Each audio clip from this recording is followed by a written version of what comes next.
Blessings, beautiful being. So in this video, I'm going to share something that I've been meaning to share for a while, but the time wasn't right. But the time is right now. So what I want to share is my experience after spending over 12 months in a Finnish mental hospital. Why it happened, and also what I learned because of it. So let's start from the beginning, shall we? So to give some further context, when I was 19 years old, my mom called an ambulance on me, and they took me into a psychiatric care or for like psychiatric evaluation for the night, where they diagnosed that I have hypomania, that I'm too hyperactive. But at the time they thought that there's no treatment needed, it's quite normal for young ambitious entrepreneur. So nothing happened. And then I moved to Vancouver, Canada on my own to pursue my dreams of becoming a millionaire. And things were going well, but then unfortunately my dad got diagnosed with brain cancer and he passed away. So this really hit hard on me. And I started kind of going through a downward spiral. Even though I was making a lot of money, it really hit hard on me. And then it also triggered my spiritual awakening. And that's when I started focusing more on the spirituality, more on the healing side than on the business. I realized that the money is not what makes you happy. I love this quote from Jim Carrey, where he says that he thinks that everyone should get what they've always dreamed of and become rich and famous, to realize that is not the answer. Because it's not the answer. Even the rich and famous, they know it, and if they don't know it, they just have a high enough goal to justify them keep going at it. Of course, if you enjoy doing what you do, then there's no problem. The money will come, there's no problem. But if you're just in it for the money, then there's a problem. And you're selling your soul to money. So time went on, I became more and more spiritual. And eventually, I also started having a Kundalini awakening when I met my twin flame. This was now 3 years ago. And basically, I had this Satori or Nirvana experience for 2 months where I was floating on cloud 9. I was literally walking on the streets, listening to music. It was in winter, I think. Yeah, I think it was winter. Like October, November, and I was listening to music, or later on, I can remember. And basically I was feeling so good. I was feeling so much love for the universe, for myself, for my twin, that I didn't know that she was my twin back then. And then I just continued my life, and then I actually went to see my twin, and a lot of you know this story already, that then I told her that I like her. She told me she doesn't like me that way. She was actually in a relationship as well at the time. So it just didn't work out. The timing was off. All these things. So it wasn't meant to be yet, at least. And then this absolutely broke me. And for a year, I was crying every single day. This might sound crazy, but like, this is the truth coming from a man. And it's so beautiful because when I make these videos, I can see my own aura, my light body. It's so beautiful. But yeah, I cried almost every day and night after my twin flame then blocked me. And then when she finally unblocked me, I was happy for a moment. But then this roller coaster just started again and again and again. As you know, as you might know. So then, after a year, after she unblocked me, I think I was living in Brazil. And I realized that we are twin flames thanks to this psychic called Jennifer from Sedona, Arizona. She told me that we're twin flames. And then I started studying more about twin flames. But really what it led me to is to study more about enlightenment. Because even Kurt from New World All Star imprinted this idea that this is your spiritual journey, not your twin flame journey. It's your spiritual journey. That's what it's all about. So that's what I've done all these years. And also that's what I'm trying to do with this channel. Not talk about just twin flames, tarot readings, 5 signs you met your twin flame, false twin flame flags. Divine masculine, no. I'm talking about spiritual principles to help you ascend. So then you can be with your twin flame. Guess what? That's how it happens. Right? So then happened also that my twin flame happened to be watching my videos about twin flames, and she kind of got curious. She realized we're twin flames as well. She watched the videos that I had back in the old channel that I had like 7,000 or 8,000 subscribers, over 100 videos, like over 111 YouTube videos about twin flames, very high quality. But basically, I want to jump. So basically, when I was in Brazil, I had another one of these Satori and Nirvana experiences. My twin flame blocked me, but then at the same time, I just felt pure love for her. I was like, how is this possible? Like, my twin flame just blocked me, and then I just felt the bliss, just pure bliss. I was like, remember, like I was hanging out at the airport, just sitting and waiting. I was feeling so much bliss. I was like, how is this possible? How is this possible, right? So then actually, because I being so spiritual, I kind of started moving away from the materialistic world. My client, Aaron Dowdy, said that he wants to move on to different things, for now at least. So we kind of broke off that contract with my agency that I did advertising for him, that was paying my bills to be in Brazil. And I didn't want to I didn't just bother to get a new client. So then I went to move into my mom's place for 6 months. And this is where I made all the beautiful twin flame videos. And I had another one of these, or this continued, this Satori experience. It just continued and continued. Of course, there was some dark days, but overall I was in very high vibration. And of course, it helped me that it grounded me that I was living with my family and with my mom, and also beautiful puppy and puppies, or one puppy and then 2 dogs, Nuppu, Honey, ja Sussu, and Sussu. So yeah, even Nuppu, I remember. I still wish I had the video where I featured Nuppu. She was like so small. Yeah, it's okay. But then basically, long story short, I got to a point where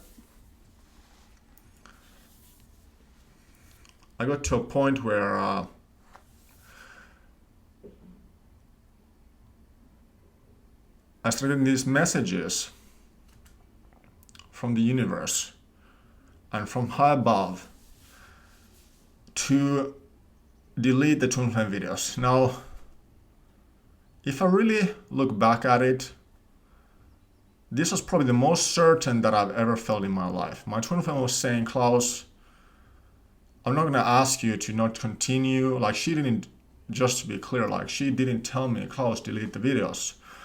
But I just read from her aura and energy that the videos were bothering her and also overwhelming her. And the fact that I didn't ask for her permission to start doing it, the fact that I was documenting it, like she blocked me and then I made a video, like then she blocked me, like, hey, my twin flame blocked me. So it was kind of unethical. So I thought that, hey, okay, I didn't think, I just did it. I got a message, delete, and I was like, the mouse just went into the delete, confirm, boom, it's gone. And then I was like, okay, what am I going to talk about now? And I started talking about enlightenment, my true passion. And just to share as well, like that, this is exactly what I want to be talking about in the future, enlightenment. And this is, I feel, what I'm talking about right now as I speak to you, enlightenment. Because this is an enlightenment journey. So then the problem came that since I deleted all the Twin Flame videos, most of my clients stopped paying me. So I didn't have that much money to live on my own anymore, and my mom wanted me to move on. And I wasn't interested in the agency anymore, so I decided to go to our cottage. And here still, I was kind of talking with my twin flame by text, and it was going okay, even though she told me that the fact that I just deleted all the videos was way too much pressure for her. And then I went to the cottage, and then that's when my twin flame blocked me again. And this time, for some reason, it really triggered me. And it really triggered a lot of anger within me, where I'm gonna be honest, like that type of anger where you feel like you wanna kill somebody. And then I'm in a video called, or like titled, I'm Dying, where I said that this is the energy I feel. I feel like I want to kill somebody. And because my mom watches all my videos, then she watched this one as well. And then she calls the police, ambulance. Klaus is in danger, for himself probably, for other beings, other people. And then the funniest thing was, I was just living cottage life, like really simple, and I loved it, even though it was very difficult to deal with everything that was coming up all the time. I was not sleeping properly, I was in mania. But basically, then I was just, and just to share, like, I was going to the sauna every single day. I was going into the ocean to swim. There was a nice grass that I could ground myself. I could cook food, anything I like. I was like living the dream. I was like, I could stay here. But then they took me away. So I was just riding the cottage's bicycle, like this Tunturi bicycle. Tunturi. It's a Finnish brand. And then I turned back because I was like, okay, it started raining, I think. And then the police went by, ambulance went by, or in different order. And then they asked me like, hey, are you Klaus? I'm like, yes, I'm Klaus. Why? Your mom's worried about you. Come in. And then I had to leave the bike there. And then they started questioning me. And for some reason, again, I don't know why, me being so naive, and because I was such an angelic state of being, I told them everything. The fact that I can see angels, the fact that I get messages from the Akashic records, and so on. And it was funny because there was two people. One of the people, the woman, she was writing everything down, obsessively.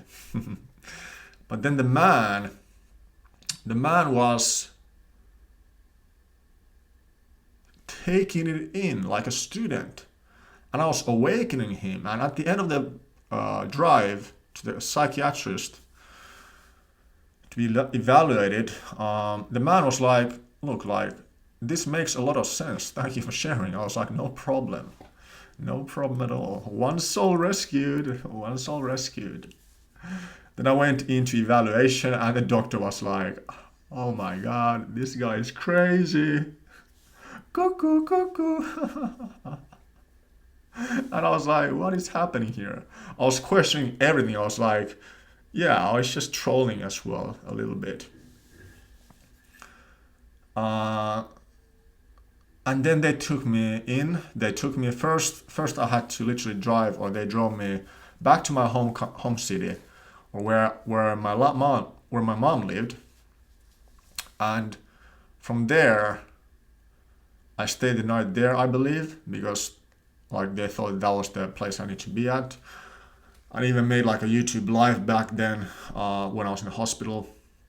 Yeah, it was kind of weird. Like I was in this like weird room where, because I didn't want to be with my roommate's room, so I went into this kind of rauhoittumishuone, which means like a chilling out place.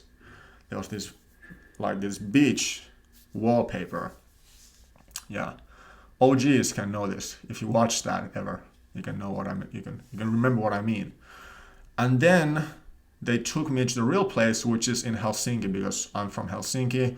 My books were in Helsinki. So Then they took me to the hospital, and this is when reality started to hit in. I went to the 5th floor, which is like COVID, due to COVID reasons, I had to be there first. And there was only the bed. I was like, is this where I'm supposed to be? And they're like, no, like you're gonna go downstairs, but first you'll be here. And I was like, okay. And I was like chilling, you know, it was cool. I still had my phone. But then they took away my phone when I posted, because I was so angry at my mom for doing this. So then I posted my mom's phone number and her email from my YouTube channel. So then all my followers would message her. Obviously, this was quite the best thing to do, but I deleted it later.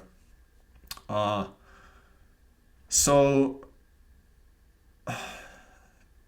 then what happened is I was taken down, and this is really where reality started hitting. Okay, this is the place. And if you've ever been in a mental hospital, or have never been in a mental hospital, it's like there's a big hallway, one hallway in Finland.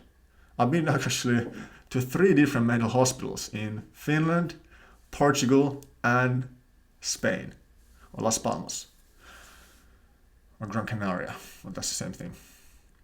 But basically, in a mental hospital, typically there's like one. Let's just speak of the Finnish one. Is that there's one hallway, and then there's like one hallway here, and then there's rooms by its side, by the hallway side, and then there's like a lounging area, and then there's the where you're gonna eat, and then there's the place you can smoke cigarettes. In Finland, you can smoke cigarettes. In Spain, you couldn't. In Portugal, you couldn't either, which is interesting. The food is way better in Spain than in Finland. Spain won the food by far. I was like, wow, they just bring so much food, like paella, chicken, all these things. Big sandwiches for snacks, yogurt. In Finland, you get nothing, and then you just become like me, you know, very thin. Even though the medicine actually also, the medication, it makes you, especially the psychosis medication, it makes you become really hungry. So this was a big shock to me, as you can probably know and tell. And I don't even remember what I was thinking in the beginning. I think I was just, okay, like, I'm gonna be out of here soon. No problem. But I had to sign, like, because I was put into forced treatment. I had to sign a paper where it said that they could keep me there for 3 months. I was like, what the fuck is this? 3 months? You serious? Because I was in a good space. Then they started injecting me with these drugs. They put me on a crazy amount of, not crazy amount of yet, but like they put me on drugs such as olanzapine, deprecaine, not lithium yet, but those are the main ones. Olanzapine, also deprecaine. And then guess what? As I took those drugs, I started to feel weird. Like I started to feel numb. I started to feel just weird. Like I could feel the drugs coming to my system. Like perhaps what I'm doing here, perhaps a higher reason for this is I am purifying these drugs for humanity. Perhaps that's what I'm doing here. Perhaps that's why I need to take them. Because the truth is, and I'm going to say the truth, I do not need these drugs. The only reason why it's been so difficult to get off of them is because there's the bloody withdrawal symptoms. And nobody has been here to help me. If I had somebody on my side who's like, okay, Klaus, like, no, don't worry, like, this is gonna pass. For example, when I went to Brazil, I stopped the medication very fast, too fast. I should have been slower.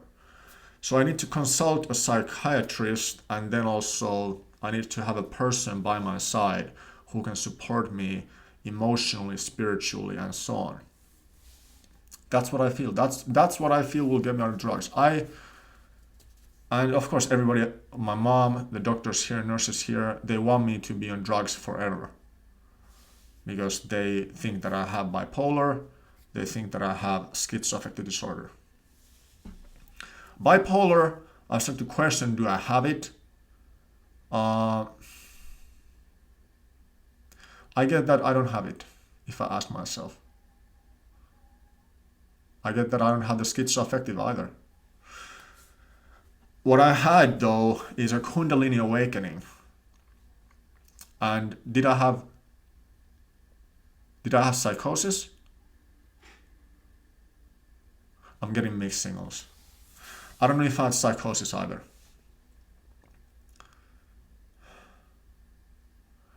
Basically, what then happened and what continued to go on is I did my 3 months of probation, or not probation, but 3 months of jail time. And since I was a bit stupid and naive, I kept telling that I see angels. So then they extended it by another 6 months to 9 months. I'm like, oh my goodness. Of course, by now I could walk around the city. I could do whatever I wanted. And then slowly but surely they wanted me to move forward. I also got advice from my roommate, like, hey Klaus, like, stop saying that you see angels. They're gonna keep you here forever. So I'm like, okay.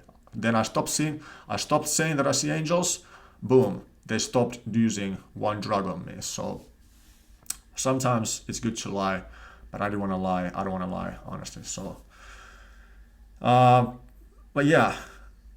Then slowly but surely, and I didn't even tell you about like how many times I tried to escape and how many times I escaped. So I escaped probably 10 times in Finland, into different places in Finland, in central Finland, in North Finland, southern Finland, at least 5 times, I would say, 5 to 10. And then I also escaped, like I said, to Portugal, Spain, and then later on I also went to Brazil, but I was no longer in the mental hospital. I was just in a supported apartment, just like what I'm recording from. So I want to give you some lessons as well, like what changed and what I learned. So what I've learned is that this was my karma. I don't think there was a way to bypass this. I just had to face this. I had to face this karma, this karmic baggage. And there was so much growth in the hospital because imagine this, like not being able to go outside, having to interact with other sick patients, having to be under the very strong energies every single day. It takes a lot. It takes a toll on you. So I became very strong, and also with the medication, right? I became very strong, but also very drained. And then another thing I learned, as I always tried to escape and try to force things, I've learned how to let go and to surrender. So for example, I'm now in a place that is not ideal. There's even possibly a roommate coming here. But it is what it is. And even if I'll get money, which I might get now, some more money coming in, that I close the business deal. Also, you guys are booking sessions with me, so that will help me, but I will not move away from this place. The reason is I have to surrender to this process and basically do nothing. That's what it means. So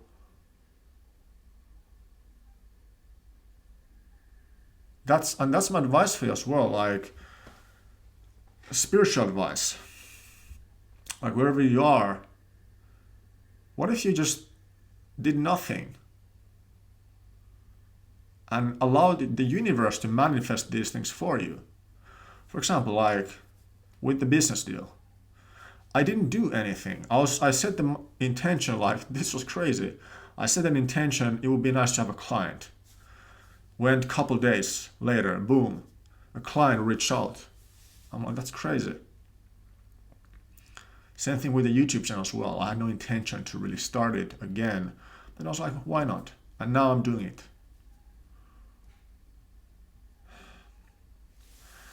But what are my plans for the future? My plans for the future, like I said, is to surrender even more. And just allow whatever is to come up. Allow the circumstances to go in the way that they want to. And then stay as the observer. And enjoy the ride. But I'm no longer going to be forcing things. I used to force things and with my will, we have will. And we can force. And if you realize this well, like universe can give things to us, but then we can force our way through it. It's possible. But I've been through it and it's exhausting. I don't want to do it again. But the advice I have for you, if you ever go to a mental hospital, and first of all, I want to share as well, like, did it help me? Actually, mental hospital in overall, like, it has helped me tremendously. So, do I see this as a good experience? Yes, I see it as a very good experience. Even though it has been probably the hardest experience. One of the hardest, at least, in my life. Yeah, because of course there's many hard things. Dad passing away, twin flame journey, this. It's hard to compare. But it's top 3 for sure. Top 3. And it has prepared me for whatever is going to come in the future. So that's the long video. I hope that this gave you something. If it did, make sure you hit the like button. Also, comment below any thoughts, or if you've been in a mental hospital, how it's been like. And of course, I can also share more things if you want. Comment below any questions you might have about this experience. And if you're new, make sure you also subscribe down below. Click on the bell. And as always, I love you. And I'll see you next time.